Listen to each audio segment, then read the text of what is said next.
की खबर है, ये आज की खबर से आया। तो विनीत जोशी जो हैं वो आईएएस ऑफिसर रहे हैं, 1992 बैच के मणिपुर कैडर के आईएएस ऑफिसर रहे हैं। अब भारत सरकार के सामने बहुत बड़ा चैलेंज आ गया।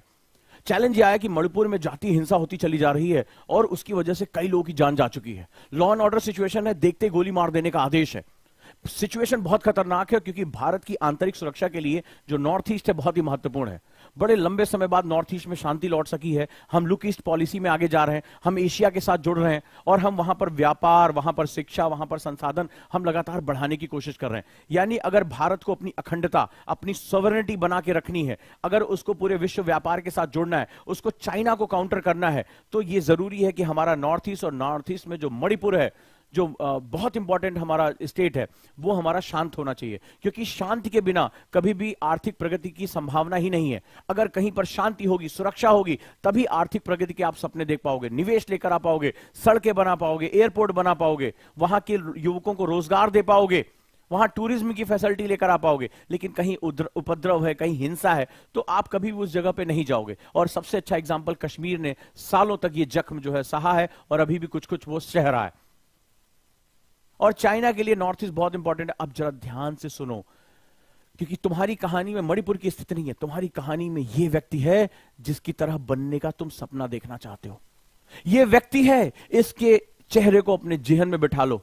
एक 1992 बैच का आईएएस ऑफिसर, 1992 से पहले आपकी तरह एक साधारण इंसान जिसके मन में सपना था, एक साधारण इंसान जो ग्रेजुएशन कर रहा है, जो सपने थे, मां बाप के साथ उसका पहचान थी। लेकिन 1992 बैच में वो भारतीय प्रशासनिक सेवा को ज्वाइन करता है और यहां से ही व्यक्तित्व बनने की कला शुरू हो जाती है। और ज्वाइन करने के साथ कौन सा कैडर मिलता है? मणिपुर कैडर मिलता है। और इसके साथ साथ उन्होंने ढेर सारी बेहतरीन सेवाएं दी। आखिर क्यों भेजा गया विनीत जोशी को? इतनी सिचुएशन खराब हो रही थी कि वहां पर जो है मुख्य सचिव के रूप में बहुत ही अजीबोगरीब सर्कमस्टेंसेस में ये प्रतिनियुक्ति पे दिल्ली में थे और यहां से वापस जो है मणिपुर कैडर भेजा गया कि आप मणिपुर को समझते हैं, आपने जीवन वहां लगाया है, आपने बेहतरीन काम किया है और हम आपको भेज रहे हैं क्योंकि सरकार को लग रहा है कि वहां पे लॉ एंड ऑर्डर सिचुएशन को डील करने के लिए ऐसा व्यक्ति चाहिए जो वहां पर जो लोग हिंसा कर रहे हैं उनको समझा सके। क्योंकि अपने लोगों को हम मार नहीं सकते, हम एक लोकतांत्रिक राज्य हैं। सिचुएशन देखो सरकार के सामने कितनी खतरनाक थी और सिचुएशन को संभालने के लिए किसको चुना सरकार ने? बड़ा ध्यान से समझना, ये तुम्हें बहुत प्रेरणा देगा। और मैं अपने हर बच्चे से पूछना चाहता हूं इस क्लास के अंत में कि कौन इस तरह अपनी फोटो चाहता है। इस क्लास का मकसद यही है, ठीक है? ये कौन अपनी यहां पर फोटो चाहता है, इसके बारे में आप यहां जानने की कोशिश करो। कौन यहां पर यह चीज चाहता है? कौन ये चाहता है कि मैं भी यहां पे आऊं और सरकार मुझसे आग्रह करे? ये प्रतिनियुक्ति पे आईएएस अधिकारी हैं, ये विनीत जोशी, ये केंद्र में थे, यहां सेंटर में थे और सरकार ने बोला कि जाओ, सिचुएशन इतनी खराब है, संभालो। आखिर सरकार के पास सुरक्षा बल है, सब कुछ है, तो इन पर भरोसा क्यों किया, यह समझना बड़ा जरूरी है। अब जरा देखो, ये मणिपुर को बहुत अच्छी तरह समझते हैं। इन्होंने अपने जीवन का बड़ा हिस्सा कई प्रोजेक्ट को लीड करने में लगाया। तो इनके पास जो पावर ऑफ आईएएस होता है उसमें होता है अपने अंदर लीडरशिप लेकर आना। पहली बात समझना, लीडरशिप लेकर आना, ठीक है? लीडरशिप क्वालिटी लेकर आना। लीडरशिप क्वालिटी इन्होंने जनरेट की, ठीक है? और इस तरह से अपना जो सेगमेंट किया। अब इन्होंने देखो क्या किया है।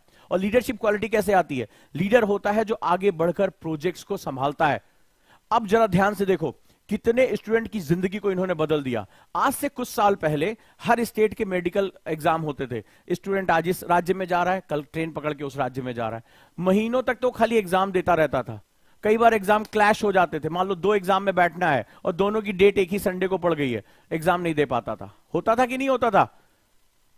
और बहुत सी समस्याएं होती थी, पेपर लीक हो जाते थे, अच्छे से पेपर नहीं हो पाते थे, कुछ भी चीज नहीं हो पाती थी। तो सरकार ने कहा स्टूडेंट को बचाना। पहली बात तो पैसा बर्बाद होता था, समय बर्बाद होता था, करियर में भी बहुत दिक्कत होती थी, राज्यों की अलग अलग डेट्स आती थी, ठीक है? तो यहां पर जो सबसे इंपॉर्टेंट है वो जो था, सरकार ने कहा नेशनल टेस्टिंग एजेंसी एनटीए हम खोलेंगे, ठीक है? एनटीए हम खोलेंगे।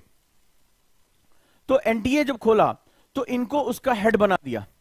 इन्होंने पूरे देश में राज्यों केंद्र के बीच में अलग अलग विभाजन, सारी यूनिवर्सिटीज से बात करके, कितना कठिन काम रहा होगा। देश में कितनी यूनिवर्सिटीज हैं, कितने कॉलेज हैं, कहीं पर इंटरनेट है, कहीं नहीं है, कहीं पर इंफ्रास्ट्रक्चर है, कहीं नहीं है, कहीं बिल्कुल दूर दराज के इलाके में है, कहीं बिजली तक नहीं आती। भारत इतना विहंगम देश है।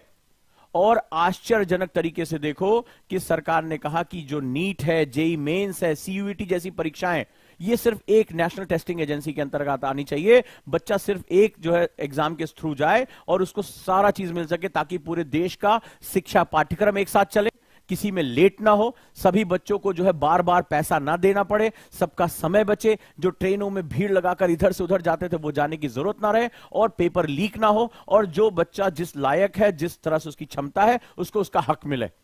ये कितना बड़ा काम था, तुम अंदाजा लगाओ। देश में कितने विद्यार्थी हैं, कितने स्टूडेंट हैं, कैसे इतनी मुश्किल जैसलमेर के रेगिस्तान से और नॉर्थ ईस्ट के वो दुरूह इलाके जहां सड़कें नहीं है चलने के लिए, आप भारत के बारे में अंदाजा लगा के देखो कि पूरे देश को एक एजेंसी के अंदर लेकर आना, टेस्ट एक साथ कराना, पेपर लीक होने से बचाना, दुश्मनों से बचाना, साइबर अटैक से बचाना, और जो विद्यार्थी योग्य है उसको उसकी हक दिलाना, उनका समय बचाना, पैसा बचाना, करियर बचाना। क्योंकि हम यूथ कंट्री हैं, हम डेमोग्राफिक डिविडेंड कंट्री है। अगर हमारा यूथ डिसोरिएंटेड रहेगा, अगर हमारा यूथ जो है वो डिग्रेड करेगा, तो कुछ भी नहीं हो सकता।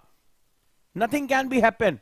और ये आसान काम नहीं था, लेकिन विनीत जोशी ने उसको लीड किया। उन्होंने देश में एनटीए का ढांचा खड़ा किया, अन्य जो है वो प्रबुद्ध लोगों के साथ मिलकर ढांचा खड़ा किया, लीडरशिप लिया। कितना रिस्क था, सोचो, पेपर लीक हो जाए, फेल कर जाए, इनको जो दुश्मन बना दिया जाता, इनको विलेन बना दिया जाता। लेकिन एक लीडर वही होता है जो अपनी पावर को सही तरीके से एक्सरसाइज करता है, जो अपना मकसद समझता है। आज देश के लाखों युवक, अगर जो है जितने भी बच्चे हमारे विद्यार्थी हैं, अगर टाइम से एग्जाम दे पा रहे हैं, टाइम से रिजल्ट आ रहा है, एक साथ वो यूनिवर्सिटीज में जा सकते हैं, उनका पैसा बच रहा है, समय बच रहा है, तो अंदाजा लगाओ किस व्यक्ति की वजह से हो रहा है। एक बार इनके लिए जोरदार आप इमोजीज भेज दीजिए तो सभी लोग, क्योंकि ये आपके सीनियर हैं। मैं मानता हूं कि आप आईएएस फ्रेटर्निटी का हिस्सा हैं, आईपीएस फ्रेटर्निटी का हिस्सा हैं। मानते हो? मैं मानता हूं। मैं मान के चल रहा हूं कि तुम आने वाले समय में लबासना के जिस परिवार का हिस्सा बनोगे, तो ये तुम्हारे सीनियर हुए और ये तुम्हें जो है संभाल रहे कि आप किस तरह से लीड कर सकते हैं। और आज जब राष्ट्र को जरूरत पड़ी है, आज जब राष्ट्र को जरूरत पड़ी है, तो आज सरकार ने किस पर भरोसा किया? जो व्यक्ति केंद्र में बैठा उसको बोला आप जाइए, आप आनन फानन में मुख्य सचिव बना के भेजा है, चीफ सेक्रेटरी बना के भेजा है कि जाइए लॉ एंड ऑर्डर सिचुएशन को देखिए, जाइए हालात ठीक करिए, लोगों को समझाइए। ये स्थिति रही है, ये इंपॉर्टेंस रहा है, ये होती है पावर। कि केंद्र सरकार कह रही है कि जाइए हम आप पे भरोसा करते हैं, हम आपको बहुत ही अनयूजुअल तरीके से भेज रहे हैं, लेकिन जाइए आप संभालिए। ये पावर होती है। तो मुझे सब लोग बताओ, कौन से लोग इस पावर को एक्सरसाइज करना चाहते हो? कल को तुमसे केंद्र सरकार आकर कहे कि सर देश के सामने ये मुसीबत आई है, आप संभालिए, आप संभालिए। कल लाखों विद्यार्थियों का जीवन जैसे इन्होंने बदल के रख दिया। आज आपको कितनी सहूलियत हो रही है, आपके शहर में एक सेंटर है, ऑनलाइन एग्जाम दिया, टाइम से रिजल्ट आ रहा है। आज से 5-10 साल पहले अगर आप अपने बड़े भाई बहनों से पूछिएगा, हालत खराब हो जाती थी, ट्रेनों में टिकट नहीं मिलते थे, टॉयलेट के पास बैठ के कभी इस स्टेट में जाके एग्जाम दे रहे हैं, कभी उस स्टेट में एग्जाम दे रहे हैं, कभी पेपर लीक हो जा रहा है, पूरा भविष्य, कितने लोगों का भविष्य बना दिया। ये होती है पावर। जब आप दूसरों के जीवन में परिवर्तन लेकर आते हैं तो उसको पावर कहते हैं। जब आईएएस की जो पावर होती है वो सकारात्मक पावर होती है। सबसे मुझे कमेंट चाहिए, ताकत होनी चाहिए आपके अंदर कि आप दूसरों के जीवन में परिवर्तन लाओ। जीवंत एग्जाम्पल आपके सामने। और जब राष्ट्र के सामने दिक्कत आ जाए कि आज नेशनल सिक्योरिटी की बात आ गई है, इंटरनल सिक्योरिटी की बात आ गई है, तो राष्ट्र तुम्हें कहे कि तुम आगे बढ़ो, तुम्हारा वो सहयोग चाहता है। और सहयोग किसका मांगा जाता है? कोऑर्डिनेशन किसका मांगा जाता है? जो समर्थवान होता है, जो ताकतवर होता है, जो अपनी पावर को समझता है, जो अपने पावर को एक्सरसाइज कर सकता है, जो जानता है कि राष्ट्र को इस मुश्किल रास्ते से कैसे आगे बढ़ाना है, कैसे अंधेरों से निकालना है। भारत की छवि खराब हो रही है, विदेशी मीडिया गिद्ध की तरह बैठा हुआ है, भारत का निवेश रोकना चाहता है, भारत अपने नॉर्थ ईस्ट को बचाना चाहता है, चाइना की गिद्ध नजर है। और राष्ट्र एक आदमी पे भरोसा कर रहा है कि जाओ सिचुएशन को ठीक करो, मणिपुर को वापस उसी रास्ते पर लेकर आओ। कहीं से भी नहीं लगना चाहिए कि वो भारत का हिस्सा नहीं है या उसको पृथक किया जा सकता है। ये अखंड भारत है। ये अखंड भारत ऐसे जाने कितने वीर और साहसी लोगों के बलिदान से बना है, इनके सामर्थ्य से बना है, इनके पुरुषार्थ से बना है। तो सवाल है कि तुम्हारे अंदर वो पुरुषार्थ है, तुम्हारे अंदर वो सामर्थ्य है कि नहीं, कि अपने राष्ट्र के लिए तुम एक धरोहर बन सको। और धरोहर बनने का जो रास्ता निकलता है वो इसी आईएएस से होकर निकलता है, इसी पावर के साथ निकलता है, क्योंकि परिवर्तन की शक्ति आती है। मुख्य सचिव का मतलब समझ रहे हो? अब मणिपुर में प्रशासनिक सेवाओं में होने वाली हर हलचल के लिए ये जिम्मेदार हैं। पूरा प्रशासन इनके साथ चलेगा,